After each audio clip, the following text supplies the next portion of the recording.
ધોરણ 6 ની અંદર પેલું ચેપ્ટર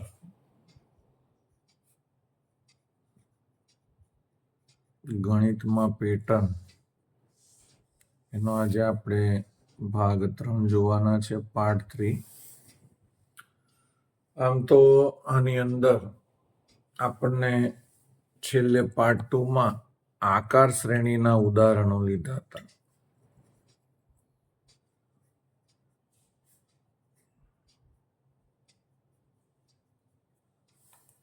એમાં પહેલો આપણે લીધો હતો નિયમિત બહુકોણ, જેની ચર્ચા આપણે બીજા ભાગમાં કરી હતી.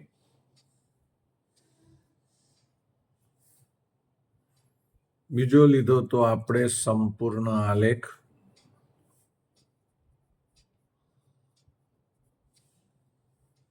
આજે આપણે વાત કરવાની છે એકબીજા પર ગોઠવેલા ચોરસ.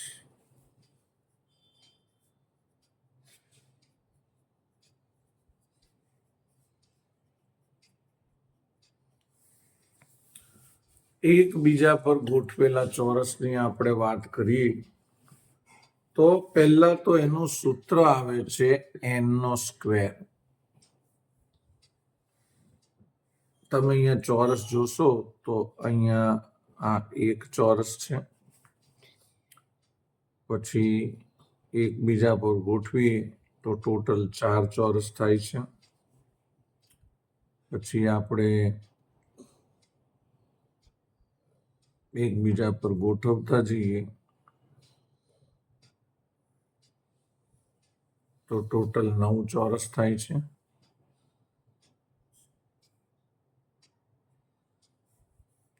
અહીંયા પણ આપણે આડી લાઈનમાં પણ એક બોક્સ વધારવાનું છે ને ઊભી લાઈનમાં પણ એક બોક્સ વધારવાનું છે.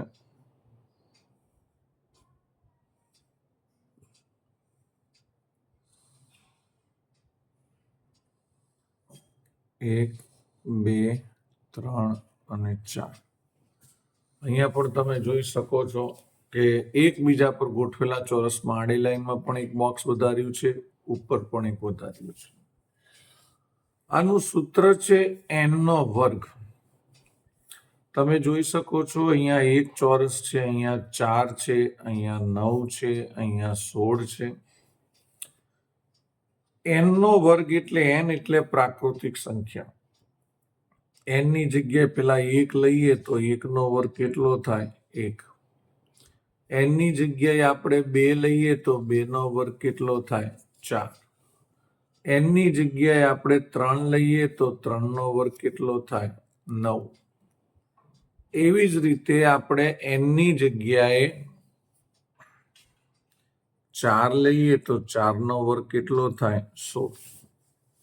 વર્ગ એટલે શું? વર્ગ એટલે 2² હોય એટલે 2 વખત કરવાના, તો 2 દુ 4. 3² એટલે શું? 3 2 વખત કરવાના, 3 ગુણ્યા 3 તો 3 તરી 9. 4² એટલે 4 ની 2 ઘાત. 4 ની 2 ઘાત એટલે 4 કેટલી વાર કરવાના? 2 વાર, તો 4 ચોક 16. એકબીજા ઉપર આપણે ચોરસ રાખીએ છીએ ત્યારે દરેક નંબરનો વર્ગ આપણને મળે છે, એટલે જેનું સૂત્ર બની ગયું n². 1² 1, 2² 4, 3² 9 અને 4² 16. તો આ એકબીજા પર ગોઠવવામાં આવતા ચોરસની આ સમજૂતી છે. હવે આપણે ચોથો પોઈન્ટ લેવાનું છે, એકબીજા પર ગોઠવેલા ત્રિકોણ. Point number 4. એકબીજા પર ગોઠવેલા ત્રિકોણ. સેમ ટુ સેમ એનું પણ સૂત્ર છે n², અને એ પણ ચોરસની જેમ વર્ગ સંખ્યામાં જ આવે છે, કારણ કે એનું સૂત્ર શું આપી દીધું છે? n². તમે અહીંયા એક ત્રિકોણ જોશો, પછી આપણે જે એક ત્રિકોણ કરીએ છીએ એમાં તમે જુઓ 4 ત્રિકોણ થઈ ગયા. 1, 2, 3, 4. આ 1 છે, આ 4 છે. પછી તમારે અહીંયા જોવાનું છે કઈ રીતના ત્રિકોણો બને છે.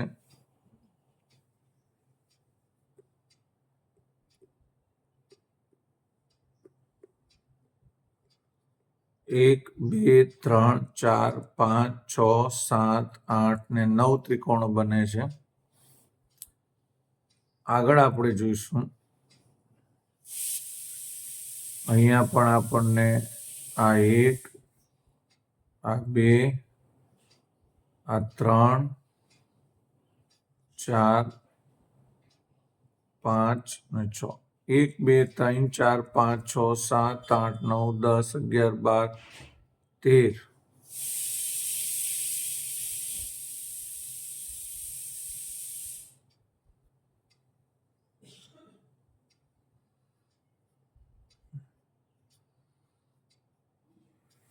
આમ ટોટલ 16 ત્રિકોણો બને છે. કેટલા? 16. આપણે કદાચ આકૃતિ દોરવામાં કંઈક ઉપર નીચે થયું હશે, પરંતુ ટોટલ કેટલા ત્રિકોણ બને છે? 16. સિસ્ટમ બધી એની એ જ છે જેમ ચોરસમાંથી એમ. 1 નો વર્ગ 1 થાય, 2 નો વર્ગ 4 થાય, 3 નો વર્ગ 9 થાય, 4 નો વર્ગ 16 થાય. સિસ્ટમ એની એ જ છે આપણે આ ત્રિકોણની અંદર પણ. હવે પાંચમું આવશે અહીંયા કોચ હિમકણ.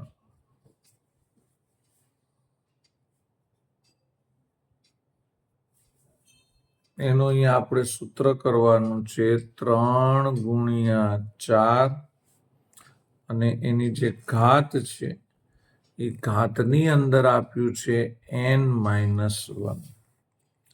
આ એનું સૂત્ર છે શેનું? કોચ હિમકણનું. આ કોચ હિમકણ એ શું છે એની આપણે આકૃતિ જોઈશું. કોચ હિમકણમાં અહીંયા તમને ત્રિકોણ આપ્યો છે, ત્રિકોણની સાઈડ છે 3. હવે તમે જોઈ શકો છો આ ત્રિકોણ અહીંયા સેટ કર્યો છે, પણ આ બાજુ લીધી નથી, એટલે આ જ બાજુ થશે, પહાડ જેવી, પર્વત જેવી. જો આ રહી 1 2 3 4 5 અને 6. આ જે નીચે આપેલી છે બાજુ એ લીધી નથી એમને, પણ એવા 6 ત્રિકોણો એમને સેટ કર્યા એટલે એક સ્ટાર જેવી રચના થઈ અને ટોટલ 6 દુની 12 થયા. હવે જેમ આ બાજુ નહોતી લીધી ને, એવી જ રીતે તમે હવે અહીંયા જોઈ શકો છો. આની અંદર તમારે સ્ટાર જે છે એમાં આટલો સ્ટાર લેતા નથી, તમે જોઈ શકો છો આટલે સુધીનો. આ ભાગ લેતા નથી, અને આટલો જે ભાગ છે એનાથી પાછા આ લોકો 6 વખત કરે છે. જો 1 2 3 4 5 6 6 વખત એ ભાગને અહીંયા કરે છે.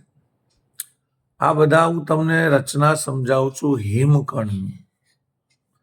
હવે આ જ પાછો આ જ આકૃતિ આની અંદર એ લોકો સેટ કરે છે, પણ એમાં કેટલો ભાગ નથી લેતા? અહીંથી અહીં સુધીનો. જુઓ તમે, આ ભાગ લેતા નથી, અને આટલો જે ભાગ છે એ લોકોએ અહીંયા સેટ કર્યો છે. તમને હું બતાવવા પ્રયત્ન કરીશ જેથી તમને વધારે ખ્યાલ આવે. તમે જોઈ શકો છો, જુઓ અહીંયા બહુ ઝીણી આકૃતિ છે. જોકે આપણે બહુ આકૃતિને ધ્યાનમાં બહુ રાખવાની જ નથી, આપણે તો યાદ રાખવાનું છે સૂત્ર, પણ હું તમને આ આકૃતિ દ્વારા સમજાવું છું. આની અંદર પણ હવે શું થશે? આ જે ભાગ છે અહીંથી અહીં સુધીનો એ કટ કરશે, અને કટ કરીને પાછી આ નવી આકૃતિ બનશે. આને કહેવાય છે હિમકણ. તો આ રીતે આપણે આકાર શ્રેણીના ઉદાહરણો લઈ લીધા, અને કોચ હિમકણનું સૂત્ર પણ આપણે લખ્યું 3 × 4 ઉપર ઘાતમાં n-1.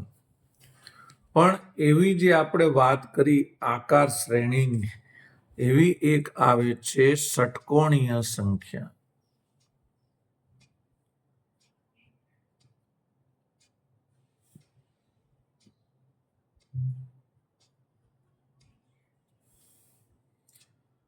ષટકોણીય સંખ્યાની વાત કરીએ તો ષટકોણીય સંખ્યા એટલે n બાજુ ધરાવતા નિયમિત ષટકોણ બનાવવા માટે જરૂરી બિંદુઓની સંખ્યા.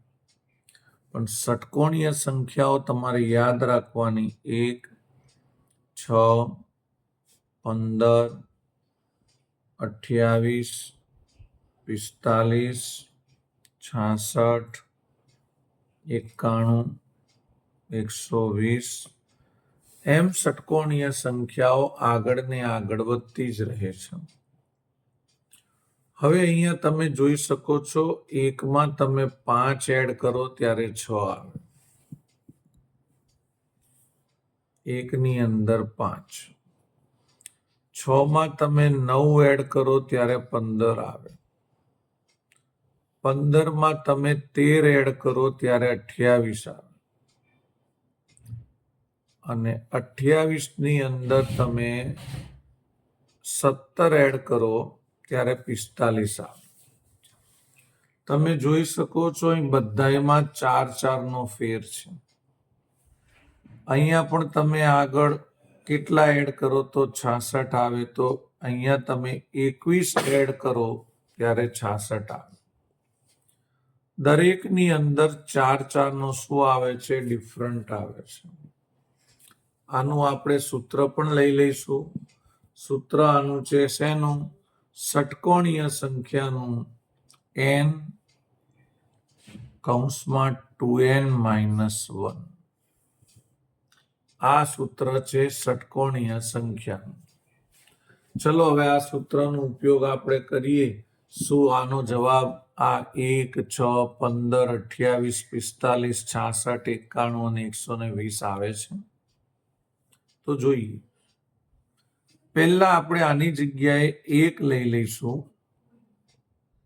n ની જગ્યાએ પણ 1 લઈશું. 1 તો છે જ. 2 એકા 2 ઓછા 1, 2 માંથી 1 જાય તો 1, 1 એકા 1. આગળ સૂત્ર લખીશું. અહીંયા n ની જગ્યાએ લખીએ 2, n ની જગ્યાએ 2, 2 દુ 4, 4 માંથી 1 જાય, 4 માંથી 1 જાય તો 3, 2 તરી 6. તમે જુઓ, આપણે જેમ n ની સંખ્યાએ નંબરો લઈએ છીએ લાઈન ટુ લાઈન, એમ જવાબ આપણે જે ષટકોણીય સંખ્યાઓ નક્કી કરી છે એ જવાબ આવે છે. જો 1 આવ્યો, 6 આવ્યો. હવે આગળ જોઈશું. પાછું આપણે એક સૂત્ર લખીશું, n કૌંસમાં 2n - 1. હવે n ની જગ્યાએ લઈશું 3. અહીંયા પણ n ની જગ્યાએ 3, 3 તો છે જ. 2 તરી 6 -1, 6 માંથી 1 જાય તો 5, 5 તરી 15. આપણે તમે જોઈ શકો છો શ્રેણીની અંદર 15 પણ હતા નીચે. ઉપર તમે જોઈ શકો છો, જુઓ 1, 6, 15. આમ તમે સૂત્રની અંદર જ્યારે નંબર મૂકો છો લાઈન ટુ લાઈન, ત્યારે તમને જવાબ મળે છે. ચાલો જીક આપણે જોઈએ સૂત્ર મૂકીને, n કૌંસમાં 2n - 1. આ સૂત્ર છે શેના? ષટકોણીય સંખ્યાના છે. હવે આપણે n ની જગ્યાએ 4 મૂકીશું. n ની જગ્યાએ 4, 2 ચોક 8 -1, 8 માંથી 1 જાય તો 7, અને 7 ચોક 28. તો તમે અહીંયા જોઈ શકો છો, આપણને દરેક જવાબ મળે છે એ ષટકોણીય સંખ્યાઓ છે. 1, 6, 15, 28, 45, 66, 91 અને 120. હવે આગળ જોઈશું. આ ષટકોણીય સંખ્યાઓ સમજો કે તમારે યાદ રાખવી છે, તો કઈ રીતે રાખશો? પહેલા 1 લખી દો, અને 1 ની અંદર આપણે 5 એડ કરવાના. 5 એડ કરશો તો કેટલો જવાબ આવશે? 6. હવે તમને ખબર છે બધામાં 4 વધે છે, તો 5માં 4 વધારો તો કેટલા આવે? 9. હવે 6માં 9 એડ કરો તો જવાબ આવશે 15. આમાં બીજા 4 એડ કરો, 9માં 4 એડ કરશો તો કેટલા થશે? 13. હવે 15માં 13 એડ કરો, એડ એટલે પ્લસ કરો, સરવાળો કરો તો આવશે 28. હવે આ જે 13 છે એમાં 4 એડ કરો તો અહીંયા થઈ જશે 17. 28માં આપણે 17 એડ કરીશું તો થઈ જશે 45. તો આ રીતે તમે આ ષટકોણીય સંખ્યાઓની શ્રેણીઓ તમારી જાતે બનાવી શકો છો. અહીંયા આપણને આકૃતિ આપી છે એ પણ આપણે જોઈ લઈશું. અહીંયા આપણને બિંદુ આપ્યા છે 6. પહેલા છે 1. એક બિંદુ અહીંયા આગળ આપેલું છે આપણને, આ રહ્યું એક બિંદુ. પછી કરી દીધા એ લોકોએ 6 બિંદુ, કારણ કે શ્રેણીમાં એક પછી કેટલા હતા? 6. અને બધાને જોઈન્ટ કરી દીધા છે. પછી તમે જોઈ શકો છો કેટલા કેટલા બિંદુઓ એડ થતા હતા? 4. તો જો આ જે રચના છે એની અંદર તમે જોઈ શકો છો બિંદુઓ કેટલા એડ થાય છે. તો આ બધાની વચ્ચે એક એક બિંદુ મૂકી દીધું છે, તમે જોઈ શકો છો અહીંયા દરેકની વચ્ચે. અને અહીંયા બીજા કેટલા બિંદુ એડ થયા છે? 1 2 3. બધાને જોઈન્ટ કરો તો એનો જવાબ કેટલો આવે? 15. હવે જેમ આ સાઈડમાં એક એક બિંદુ એડ કર્યા ને, એમ હવે આ સાઈડમાં એકની જગ્યાએ 2 બિંદુ એડ કર્યા છે. જુઓ તમે દરેક જગ્યાએ, જો અહીંયા પણ 2 છે. પેલા 1 કર્યું હતું, હવે કેટલા કર્યા? 2. સમજી જાઓ. એના પછીની આકૃતિ હશે તો કેટલા કરશે? અહીંયા 3. એના પછીની આકૃતિ હશે તો અહીંયા કેટલા કરશે? 5. અને આ જે આકૃતિ છે ને એ અહીં સેટ કરી છે, જુઓ છે કે નહીં? બરાબર, એ અહીંયા કરી છે. અને આની અંદરની જે આકૃતિ છે એ અહીંયા કરેલી છે. આકૃતિ તો માત્ર સમજૂતી માટે છે, બાકી આપણે મેં જે તમને શ્રેણી શીખવાડી એ શ્રેણી તમારે યાદ રાખવાની છે. હવે આવે છે કેન્દ્રીય ષટકોણીય સંખ્યાઓ.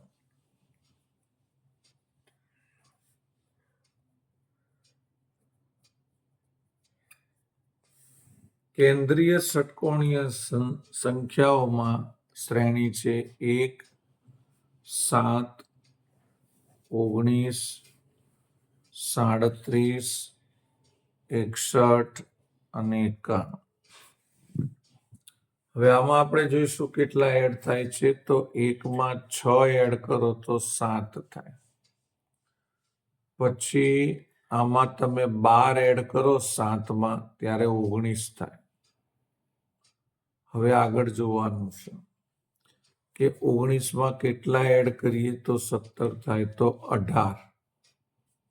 હવે મને ખબર પડી ગઈ અહીંયા 6 નો ઘડિયો છે. 6 એકા 6, 6 દુ 12, 6 તરી 18, 6 ચોક 24. 37માં 24 એડ કરો તો 61 આવે. 6 એકા 6, 6 દુ 12, 6 તરી 18, 6 ચોક 24, 6 પચા 30. 61માં 91 એડ કરો તો 30 આવે. તમે જોઈ શકો છો કે ષટકોણીય સંખ્યાઓ આપણે કરી તો એમાં 4 એડ થતા હતા, અને આની અંદર 6 એડ થાય છે. જુઓ તમે, આપણે શું 6 એડ ન કરવા પડે એટલે સરળતાથી આપણે 6 નો ઘડિયો બોલી દીધો. પણ 6માં 6 ઉમેરો તો 12, 12માં 6 ઉમેરો તો 18, 18માં 6 ઉમેરો તો 24, 24માં 6 ઉમેરો તો 30.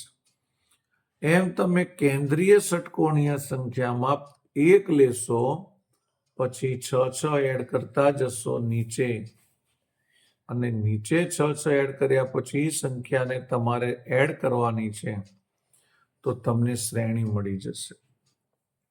જેમ કે નીચે 6 એડ કર્યા પછી આપણે આમ એડ કરવાનું છે 1 + 6 = 7, 7 + 12 = 19, 19 + 18 = 37, 37 + 24 = 61.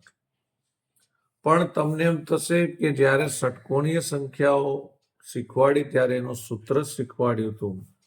આ કેન્દ્રીય ષટકોણી સંખ્યાનું પણ સૂત્ર છે.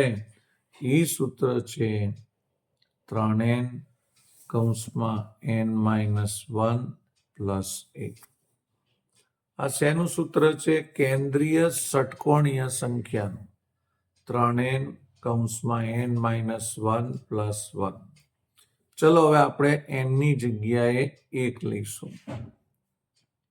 અહીંયા પણ n ની જગ્યાએ 1 લીધો -1. 3 એકા 3, 1 માંથી 1 જાય તો 0. 0 × 3 એટલે 0. 0 + 1 કરો તો જવાબ આવશે 1. 0ની સંખ્યાને તમે કોઈની જોડે ગુણાકાર ભાગાકાર કરો તો જવાબ 0 જ આવે. પણ સરવાળા બાદબાકીમાં એનો એ જ જવાબ આવે 1. બીજું એક આપણે સૂત્ર લઈશું 3n n - 1 + 1. ચાલો, n ની જગ્યાએ કેટલા લઈશું? 2. અહીંયા પણ n ની જગ્યાએ 2 - 1. 3 દુ 6. 2 માંથી 1 જાય તો 1 + 1. 6 એકા 6 + 1 = કેટલા થયા? 7. તો તમે જોઈ શકો છો આનો જવાબ આવી ગયો 7. હવે આપણે આગળ લઈશું. ફરીથી હું સૂત્ર લખું છું 3n n - 1 + 1. હવે n ની જગ્યાએ કેટલા લઈશું આપણે? 3. n ની જગ્યાએ લઈશું 3 - 1. 3 તરી 9. 3 માંથી 1 જાય તો 2 + 1. 9 દુ 18 + 1, 18 ને 1 19. તો અહીંયા આવી ગયો જવાબ 19. તમે જુઓ આપણે જે શ્રેણી લીધી હતી એ જ જવાબ આવે છે 1, 7 અને 19. અહીં આપણી શ્રેણી પણ એ જ છે. જુઓ 1, 7, 19. આગળ પણ તમે સંખ્યા લેશો, નંબર લેશો તો 37, 61, 91 આવશે. તો આ બધી જ આપણે વાત જે કરી એ વાત હતી શેની? ગણિતમાં પેટર્નની. ગણિતમાં પેટર્ન કેટલી ટાઈપની આવે એ બધી વાતો આપણે કરી. ફરી એકવાર આપણે એનો સારાંશ લઈશું, કઈ કઈ પ્રકારની પેટર્ન તો હોય છે. તો આપણે શેની વાતો કરી આ ગણિતમાં પેટર્નમાં, એની આપણે અહીંયા માહિતી જોઈશું. પહેલી પ્રાકૃતિક સંખ્યાઓ, જેને આપણે n તરીકે જાણીશું. એની સંજ્ઞા n છે, સૂત્ર પણ n છે. પ્રાકૃતિક સંખ્યા એટલે 1 થી ચાલુ થતી સંખ્યા. 1, 2, 3, 4, 5, 6 એમ અનંત સુધી સંખ્યા જાય. પછી વાત આવે છે એકી સંખ્યાઓ. એનું સૂત્ર છે 2n - 1. એકી સંખ્યા એટલે 1, 3, 5, 7, 9 એમ અનંત સુધી એ સંખ્યાઓ જશે. પછી વાત આવે છે બેકી સંખ્યાઓ. બેકી સંખ્યાનું સૂત્ર છે 2n. બેકી સંખ્યા ચાલુ થાય 2, 4, 6, 8, 10 એમ અનંત સુધી એ સંખ્યા જશે. પછી વાત કરીશું આપણે ત્રિકોણીય સંખ્યાઓ. n n + 1/2. આમાં તમારે n n + 1 કરીને 2 વડે, એટલે કે અહીંયા તમે સંખ્યા મૂકશો 1, 2, 3, તો તમને ત્રિકોણીય સંખ્યાઓ પણ મળી રહેશે. ત્રિકોણીય સંખ્યા તમે જ્યારે શોધો છો ત્યારે ત્રિકોણીય સંખ્યા તમને કઈ કઈ મળે છે તો મળશે તમને 1, 3, 6, 10, 15. આ કેવી રીતે આવી તમારે શોધવું હોય તો તમે અહીંયા જોઈ શકો છો. 1 મૂકીને દાખલો ગણશો તો 1 જવાબ આવશે, 2 મૂકીને દાખલો ગણશો તો 3 આવશે. અહીંયા તમે જો બધાની અંદર આમાં 2 નો ફેર છે, આમાં 3 નો છે, આમાં 4 નો છે. આમ એક સંખ્યાનો વધારો થતો જાય છે ફેરફારમાં. ચોરસ સંખ્યાઓની વાત કરીશું તો ચોરસ સંખ્યા તો તમને શું મળશે? વર્ગ. 1 નો વર્ગ 1, 2 નો વર્ગ 4, 3 નો વર્ગ 9, 4 નો વર્ગ 16. એ રીતે દરેક સંખ્યાના વર્ગ મળશે, કારણ કે ચોરસ સંખ્યાનું સૂત્ર છે n નો વર્ગ. ધન સંખ્યાઓ એટલે કે ઘન સંખ્યાઓ એટલે n નો ઘન. એમાં 1 નો ઘન 1, 2 નો ઘન 8, 3 નો ઘન 27. એમ તમને ઘનની સંખ્યાઓ મળશે. તો કયા પ્રકારની સંખ્યાઓ છે ફરી એકવાર જોઈ લો. પ્રાકૃતિક સંખ્યાઓ, એકી સંખ્યાઓ, બેકી સંખ્યાઓ, ત્રિકોણીય સંખ્યાઓ, ચોરસ સંખ્યાઓ અને ઘન સંખ્યાઓ. એવી જ વાત આવે છે ષટકોણીય સંખ્યાઓ, જેનું સૂત્ર છે n કૌંસમાં 2n માઇનસ 1. એવી જ આવે છે કેન્દ્રીય ષટકોણીય સંખ્યાઓ, જેનું સૂત્ર છે 3n કૌંસમાં n માઇનસ 1 પ્લસ 1. આ બધું જ આપણે આજના જ વિડીયોમાં શીખવાડેલું છે. પછી ત્રીજું આવે છે આકાર શ્રેણી. એ ભાગ નંબર 2માં આપણે આ 3 ની વાત થઈ ગઈ હતી અને આજના વિડીયોમાં આપણે આ 2 ટોપિકની વાત થયેલી છે. ષટકોણીય સંખ્યાઓ અને કેન્દ્રીય ષટકોણીય સંખ્યાઓમાં પાર્ટ પડતા નથી, પણ આકાર શ્રેણીમાં પાર્ટ પડે છે. કેવા આકાર? તો કે નિયમિત બહુકોણ, સંપૂર્ણ આલેખ, એકબીજા પર ગોઠવેલ ચોરસ, એકબીજા પર ગોઠવેલ ત્રિકોણ અને કોચ હિમકણ. નિયમિત બહુકોણમાં તો એક નંબર વધતો જાય છે. સંપૂર્ણ આલેખનું સૂત્ર છે n કૌંસમાં n માઇનસ 1/2. એકબીજા પર ગોઠવેલ ચોરસ છે n નો વર્ગ. એકબીજા પર ગોઠવેલ ત્રિકોણનું સૂત્ર છે n નો વર્ગ. અને કોચ હિમકણ એનું સૂત્ર છે 3 ગુણ્યા 4, એમાં એની ઘાત છે n માઇનસ 1. તો આ ચેપ્ટરની બધી જ થિયરી આપણે પૂરી કરી. કાલથી આપણે સ્વાધ્યાયના દાખલા લઈશું. આજે આ વિડીયોને વિરામ આપીશું. બાય.